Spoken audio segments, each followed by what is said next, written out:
Super excited to be back with another episode of this podcast, the 4 a.m. Talks. I'm your host, Manoj Velu. We are back again with another episode. So, before I get into this episode, I just wanted to ask you, questions where how are you feeling today? Are you really excited for this episode? I know that you keep coming back with a hope of getting better, and I promise to do my best to make sure that you get that. So, with this, we will get into today's topic. So, what is today's topic that I'm going to talk about? Today's topic is really an interesting topic.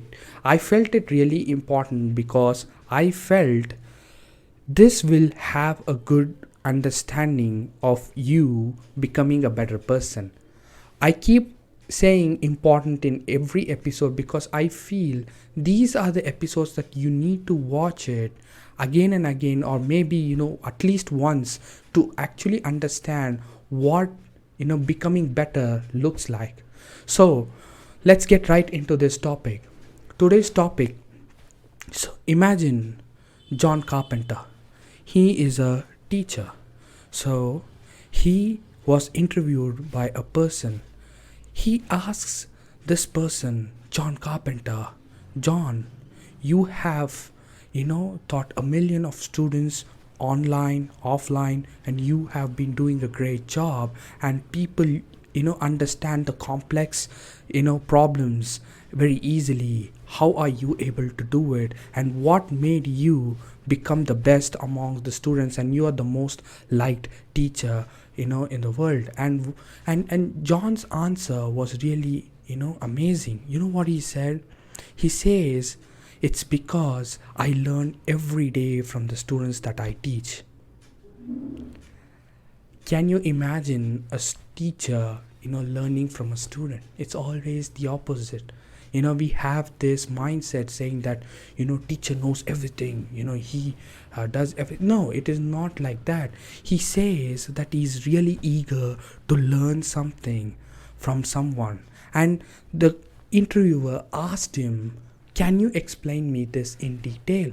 John said, for sure, let me explain. So he said that he was more into mathematics, so he was teaching a mathematical problem to the students, and he was trying to explain each and everything, and everybody tried to solve the problem. They looked at the problem, they solved the problem. As he was going on and introspecting how each student is trying to understand the particular problem, he could see that there are 2-3 people who had solved the same problem in a different way, and he didn't understand that. He asked the student, how did you solve it? And the student explains the teacher how he went about it, how he solved that problem. So John Carpenter understood that there are more ways of solving this, and he took notes. John Carpenter took notes, and he said, the next class I'm going to explain the same problem in this other manner, so that everyone tries to understand and get the best out of it, and they would have a greater knowledge of wisdom and everything that is there in that particular class, and he's making it more effective. See, what John Carpenter did was he was open to learning. He could easily say, I have written this in this way, please do follow this, don't get out of your mind, and don't do all these other things that you're trying to solve. No, he is understanding the creative side of a student.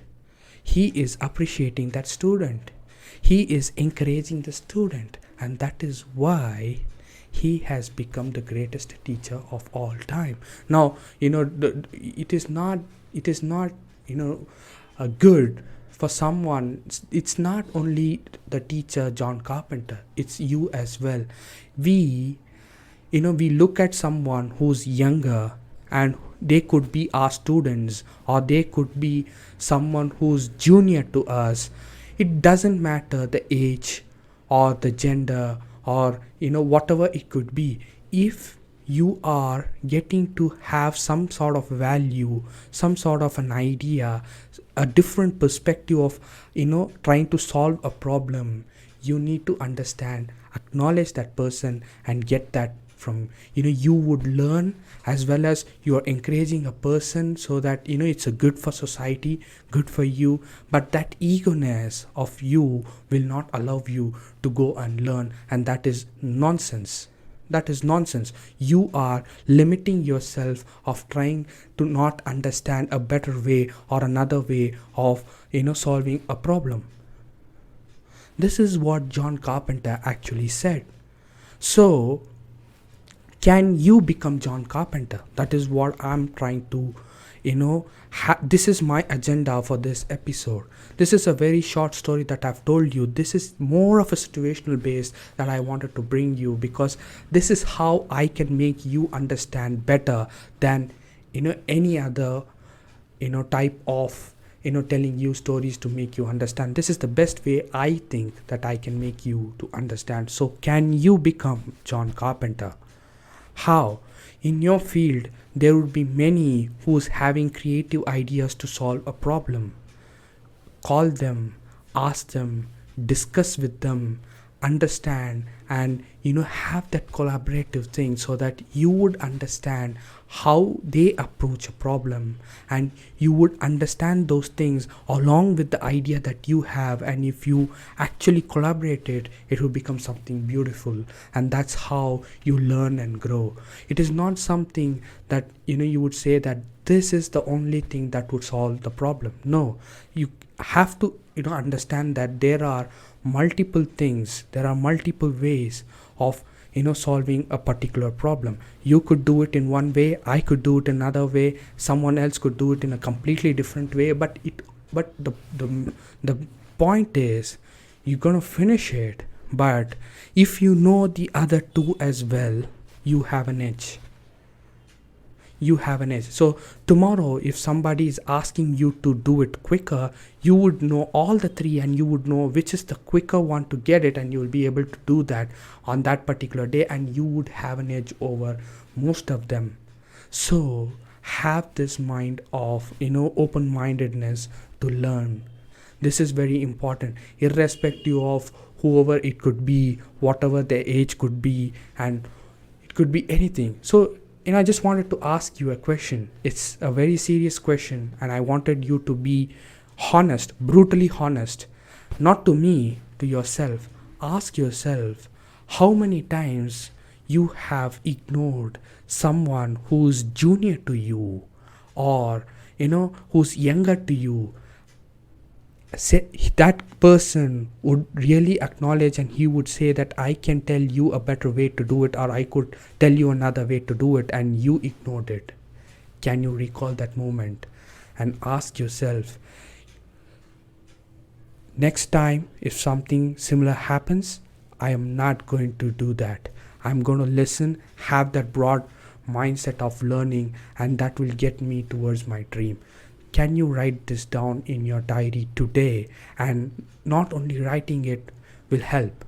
You have to perform. You have to understand. If you search for something, it's gonna come. It's gonna come in any form, any fashion, from anybody. So have that open-mindedness and go after your dream. That is my suggestion to you. It's a request from my end. Please do not neglect these things. It is really important for you to achieve your dream in a much quicker way, and you are helping the society as well, just like how John Carpenter had done.